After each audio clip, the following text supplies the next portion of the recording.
Assalamualaikum warahmatullahi wabarakatuh. Perkenalkan, nama saya Rasti Dian Aprilianti dari kelas 11 TKJ 2. Di sini saya akan mempresentasikan tentang jenis-jenis perangkat jaringan nirkabel.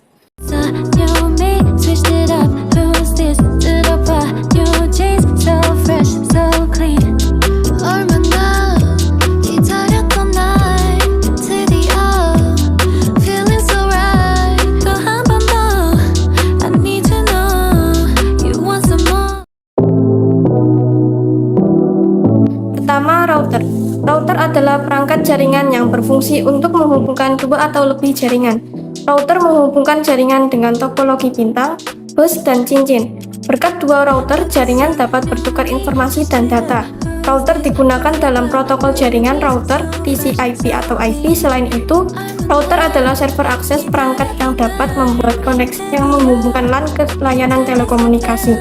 Router ini disebut router DCL. 2. Smartphone. Smartphone adalah perangkat nirkabel yang paling umum digunakan. Mereka dapat terhubung ke jaringan nirkabel melalui Wi-Fi dan seluler untuk mengakses internet dan berkomunikasi. 3. Laptop. Laptop memiliki kemampuan untuk terhubung ke jaringan nirkabel melalui Wi-Fi yang memungkinkan akses internet dan koneksi ke sumber daya jaringan lainnya. 4. Access point. Fungsi perangkat ini adalah untuk memancarkan sinyal dari router. Sinyal digunakan untuk membuat jaringan WLAN. Access point juga dapat membuat kita terhubung ke jaringan LAN tanpa menggunakan kabel. Kemudian dari titik akses tersebut dapat dikatakan dapat menghubungkan dua jaringan yang berbeda, yaitu jaringan nirkabel dan jaringan LAN. 5. Bluetooth. Bluetooth adalah teknologi nirkabel yang digunakan untuk mentransfer data dan menghubungkan perangkat elektronik secara tanpa kabel.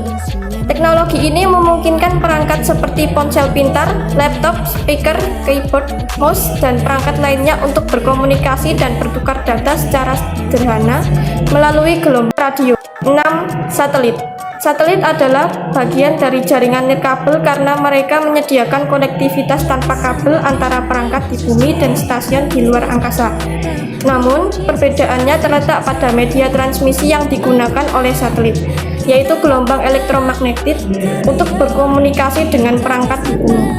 7. Siaran radio. Siaran radio adalah bentuk komunikasi nirkabel yang menggunakan gelombang radio untuk mentransmisikan sinyal audio atau data dari satu titik ke titik lainnya melalui udara. Ini termasuk dalam kategori jaringan nirkabel karena tidak memerlukan penggunaan kabel fisik untuk mengirimkan informasi antara perangkat pengirim dan penerima. 8. Inframerah. Inframerah adalah salah satu bentuk teknologi nirkabel yang menggunakan gelombang elektromagnetik dengan panjang gelombang lebih panjang dari cahaya tampak. Inframerah digunakan untuk mentransmisikan data melalui sinar inframerah yang tidak terlihat oleh mata manusia. Pengiriman data menggunakan teknologi inframerah biasanya terjadi dalam jarak yang pendek dan harus ada jalur visual langsung antara perangkat pemancar dan penerima. Sekian dari saya, kurang lebihnya mohon maaf. Wassalamualaikum warahmatullahi wabarakatuh.